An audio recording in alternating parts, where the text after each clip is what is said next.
pagi, salam sejahtera untuk kita semua. Pada kesempatan hari ini kita akan belajar tentang tag eksplanasi.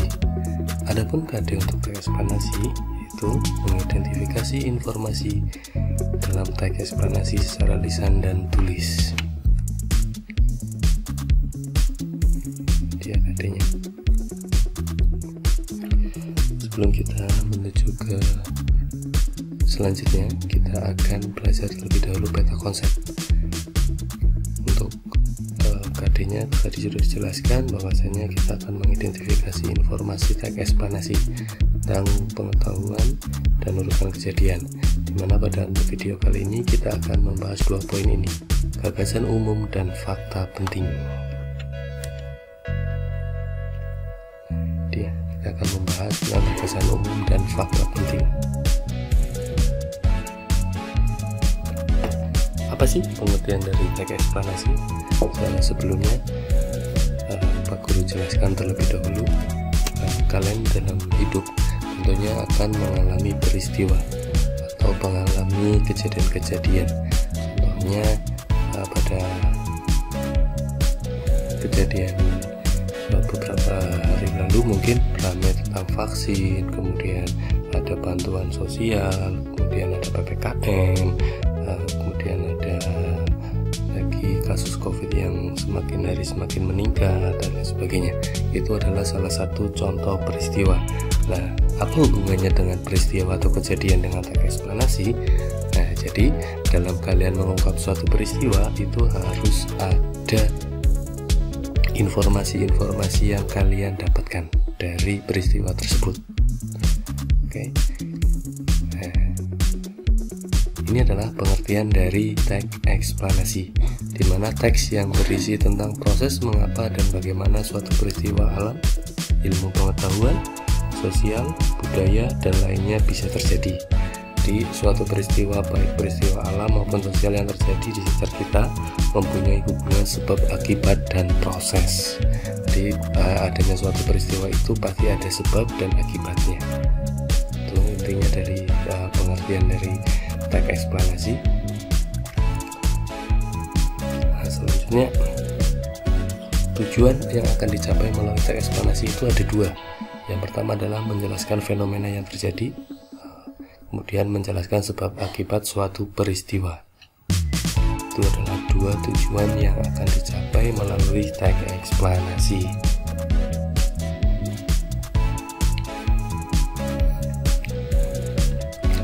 Kita akan memahami informasi dalam tag eksplanasi. Apa saja sih informasi yang harus kita pahami dalam tag eksplanasi? Jadi tidak semua data atau fakta dapat diolah menjadi sebuah informasi bagi penerimanya. Jika suatu data yang diolah ternyata tidak bermanfaat bagi penerimanya, hal tersebut belum bisa disebut sebagai sebuah informasi. Jadi ketika kalian mendapatkan informasi tapi tidak bermanfaat, berarti itu adalah data yang bukan termasuk ke dalam informasi itu. Jadi secara garis besar ya, secara etimologis, apa sih pengertian dari etimologis itu? Etimologi itu adalah cabang ilmu bahasa yang mempelajari asal-usul atau perubahan dan pembentukan kata. Itu jadi secara etimologis, istilah informasi berasal dari bahasa Latin, yaitu informationem, yang artinya ide, kode, atau garis besar. Informasi dapat disajikan dalam beragam bentuk, mulai dari tulisan, gambar, tabel, diagram, audio, video, dan lain sebagainya.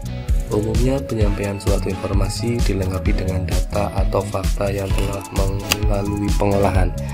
Jadi informasi itu harus berupa data atau fakta.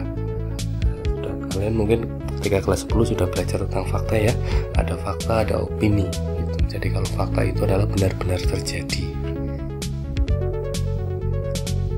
Kemudian kita akan belajar tentang jenis-jenis informasi. Jadi ada 4 jenis informasi, teman-teman. Yang pertama itu berdasarkan sifatnya, yang kedua itu berdasarkan kegunaannya, yang ketiga berdasarkan bidang kehidupan, dan yang terakhir adalah berdasarkan lokasi peristiwa. Itu kita bahas satu persatu. berdasarkan sifatnya. Berdasarkan sifatnya itu dibagi 3 lagi ya teman-teman. Yang pertama itu berdasarkan faktual, kemudian opini, dan yang terakhir adalah deskripsi. Jadi kalau faktual itu informasi berdasarkan fakta yang dapat dibuktikan kebenarannya, seperti tadi Pak Guru sudah jelaskan. Kemudian yang kedua opini atau konsep, yaitu informasi yang dibuat berdasarkan pendapat seseorang tentang sesuatu hal. Ini belum menuju kepada faktual karena masih dalam bentuk opini atau konsep, jadi perlu pembuktian secara lanjut. Kemudian yang ketiga bersifat deskripsi, yaitu informasi yang dibuat dalam bentuk penjelasan terperinci mengenai sesuatu hal. Jadi setelah data dan informasi itu dibuat, kemudian dijabarkan atau dideskripsikan, itu yang dinamakan informasi berdasarkan sifat deskripsi. Yang kedua, informasi berdasarkan kegunaannya. Itu dapat dibagi menjadi 2 bagian. Yang pertama itu informasi menambah pengetahuan, dan yang kedua adalah informasi yang berdasarkan penyajiannya. Kalau menambah pengetahuan itu informasi yang isinya menambah pengetahuan baru bagi seorang. Jadi kalau kita tadinya tidak tahu menjadi tahu, itu adalah kita mendapatkan informasi atau mendapatkan pengetahuan baru. Kemudian yang kedua informasi berdasarkan penyajiannya. Penyajiannya itu informasi disampaikan dalam beberapa bentuk, misalnya dalam bentuk tulisan, artikel, audio, gambar, video, dan lain sebagainya. Seperti ketika kalian menyimak video ini, berarti kalian mendapatkan informasi berupa video. Yang ketiga teman-teman, itu berdasarkan bidang kehidupan. Di dalam bidang kehidupan ini, jenis informasi yang dibuat dalam beberapa kategori, seperti informasi kesehatan, informasi pendidikan, informasi bisnis, informasi olahraga, dan sebagainya. Contohnya ketika kalian mendapatkan informasi ini, berarti kalian akan mendapatkan bidang kehidupan di informasi pendidikan. Semisal di informasi kesehatan mungkin ada anjuran-anjuran masyarakat terkait dengan pandemi COVID-19 yang disampaikan mungkin oleh puskesmas, kemudian oleh rumah sakit dan lain sebagainya. Itu masuk ke dalam informasi kesehatan. Lanjut. Terakhir berdasarkan lokasi peristiwa. Nah, informasi berdasarkan lokasi peristiwa ini adalah jenis informasi yang dibuat berdasarkan lokasi suatu peristiwa. Jenis ini dapat dibagi menjadi 2, yaitu informasi dalam negeri. Jadi informasi yang ada di Indonesia. Kemudian yang kedua adalah informasi dari luar negeri. Ketika kalian mendengarkan berita dari luar negeri, berarti itu adalah informasi berdasarkan dari luar negeri. Itu berjelaskan tentang jenis-jenis informasi. Kemudian kita menuju ke sub pertama, yaitu tentang gagasan umum. Apa sih gagasan umum? Nah, yang kita akan bahas, tapi sebelumnya Pak Guru kasih pengertian terlebih dahulu. Jadi dalam sebuah teks itu, dalam paragraf itu ada 2 unsur. Yang pertama itu adalah unsur gagasan umum, dan yang kedua adalah gagasan pendukung atau penjelas. Di sini kita akan belajar gagasan umum. Jadi setiap satu paragraf ya teman-teman, setiap satu paragraf itu wajib atau harus ada satu gagasan umumnya. Bisa berupa induktif, deduktif, atau induktif dan deduktif atau campuran. Itu kita bahas satu persatu. Nah, namun sebelum kita bahas, kita alangkah baiknya mengetahui pengertian dari gagasan umum.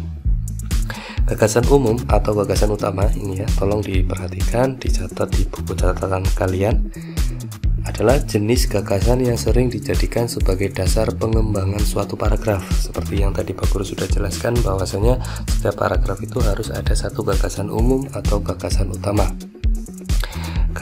Gagasan umum ini letaknya bisa di awal, itu dinamakan deduktif, di akhir induktif, dan di tengah paragraf yang keberadaannya antara di awal dan di akhir paragraf deduktif dan induktif. Itu terkait dengan pengertian dari gagasan umum. Sudah jelas ya? Jadi setiap paragraf harus ada satu gagasan umum, kemudian dijabarkan dengan gagasan pendukung atau gagasan penjelasnya. Contoh, ini Pak Guru kasih contoh. Pandemi COVID-19 membuat sistem pendidikan nasional mengalami beberapa perubahan kebijakan. Hal ini sebagai bentuk upaya untuk mencegah penularan wabah virus corona secara lebih luas, terutama di lingkungan satuan pendidikan. Salah satu kebijakan pendidikan selama masa darurat COVID-19 tersebut adalah belajar dari rumah. Belajar dari rumah merupakan kegiatan mengubah proses pembelajaran di sekolah menjadi di rumah. Peserta didik tetap mengerjakan semua tugas dari sekolah, tetapi dilakukan di rumah. Belajar dari rumah dapat dilakukan dalam bentuk pembelajaran daring, dalam jaringan, atau jarak jauh. Pembelajaran daring dilaksanakan untuk memberikan pengalaman belajar yang bermakna bagi peserta didik. Nah, itu adalah contoh teks yang berkaitan dengan adanya COVID-19. Nah, setelah itu kita analisis bersama. Jadi tadi kan ini sudah Pak Guru jelaskan ya, jelaskan tentang gagasan umum. Dan kemudian ini Pak Guru kasih contoh. Ini adalah teksnya, ada dua paragraf. Dan setiap paragraf ini harus ada satu gagasan umum. Nah, kita analisis bersama-sama. Contoh di paragraf pertama ini ya, untuk lebih mudahnya dan kalian harus paham ya. Gagasan umum di paragraf pertama itu adalah dampak penyebaran virus COVID terhadap kebijakan pendidikan. Nah ini ya. Nah kemudian ini termasuk ke dalam paragraf deduktif. Artinya gagasan utamanya itu ada di awal. Ini yang Pak Guru kasih blog ini adalah gagasan utamanya. Kemudian ini adalah gagasan penjelasnya. Jadi seperti itu. Yang namanya deduktif ya, tolong diperhatikan ini. Yang namanya deduktif itu ada di awal paragraf atau ada di depan. Lebih mudahnya kalau de itu ada di depan, kemudian kebalikannya. Kalau in itu ada di belakang. Contoh lagi, ini ada sebuah teks lagi yang Pak Guru ambil dari Kompas ya, mohon maaf. Kementerian Lingkungan Hidup mencatat pada 2016 jumlah komodo sebanyak 2.430 ekor. Pada 2017 sebanyak 2.884 ekor. Sedangkan 2018 sebanyak 2.879 ekor. Monitoring terus dilakukan setiap tahun. Hal ini agar populasi komodo tidak punah. Jumlah populasi komodo dipengaruhi erat oleh iklim dan perilaku manusia. Maka dari itu, meski populasi komodo dapat dikatakan stabil, namun kita harus tetap menjaga kelestarian alam dan habitat komodo. Itu adalah teks yang dimana Pak Guru mengutip teks ini hanya satu paragraf saja untuk contoh kalian. Kita analisis bersama-sama. Ini sudah dijelaskan tadi, sudah dibacakan juga. Nah, tentang paragraf deduktif dan induktif. Untuk paragraf induktif berarti ada di belakang ini. Gagasan utamanya itu ada di belakang. Nah, Pak Guru kasih contoh atau ciri tentang memaknai kalimat induktif. Itu penggunaan konjungsi. Kalau ada kata jadi, akhirnya, akibatnya, oleh karena itu, maka dari itu, berdasarkan uraian di atas, dan dengan demikian itu konjungsi tersebut menunjukkan kesimpulan atau relasi sebab akibat. Nah ini dia, untuk menentukan induktif cukup kalian cari apakah dalam paragraf itu ada kata-kata konjungsi seperti ini. Nah, kalau ada kata-kata konjungsi seperti ini, jelas itu adalah paragraf induktif. Artinya di sini adalah memberikan kesimpulan di akhir. Tuh.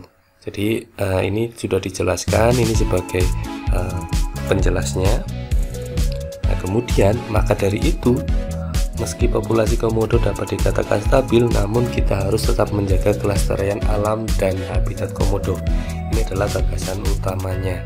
Nah, ketika gagasan utama itu ada di belakang atau di akhir suatu paragraf, itu dinamakan dengan induktif. Ya. Paham ya? Ini gagasan umumnya atau kalimat utamanya itu ada di belakang, maka dinamakan dengan induktif. Sampai sini bisa dipahami ya, lebih mudah. Selanjutnya kita sudah menuju ke subbagian 2 tentang fakta penting dalam teks eksplanasi. Kita akan belajar tentang pengertian, ciri-ciri, dan contoh. Itu apa sih itu fakta penting?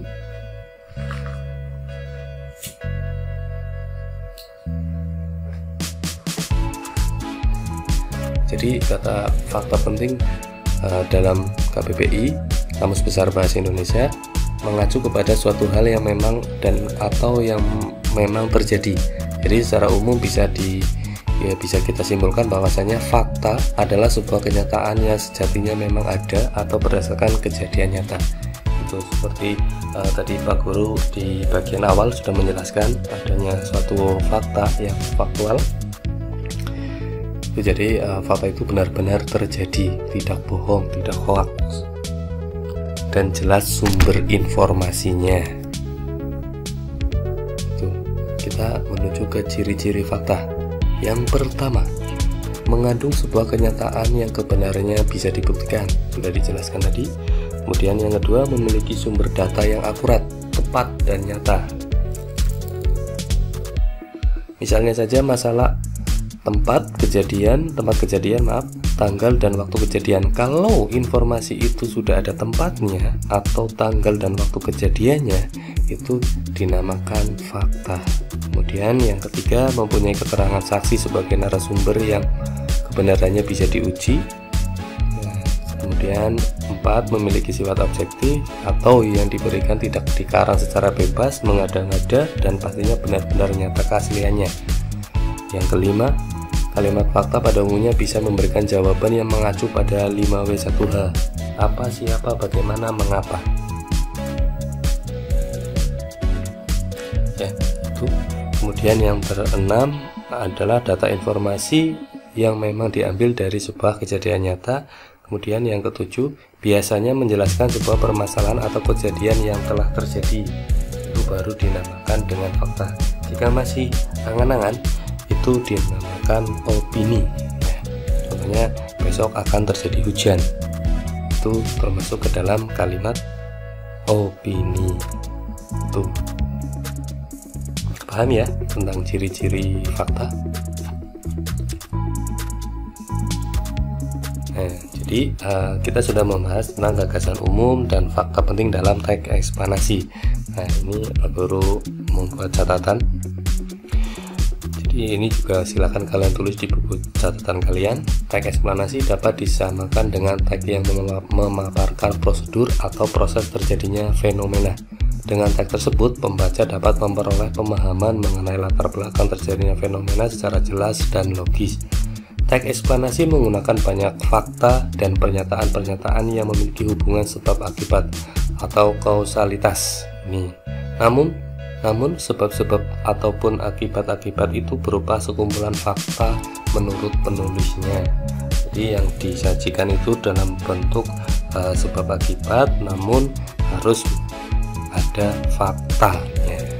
Itu adalah ringkasan dari teks eksplanasi pada pertemuan kali ini. Itu. Oke. Akan bahas kepada evaluasi gagasan umum dan fakta penting ya. Setiap pertemuan pasti ada evaluasi tugas atau penilaian KD. Untuk itu tolong diperhatikan baik-baik ya.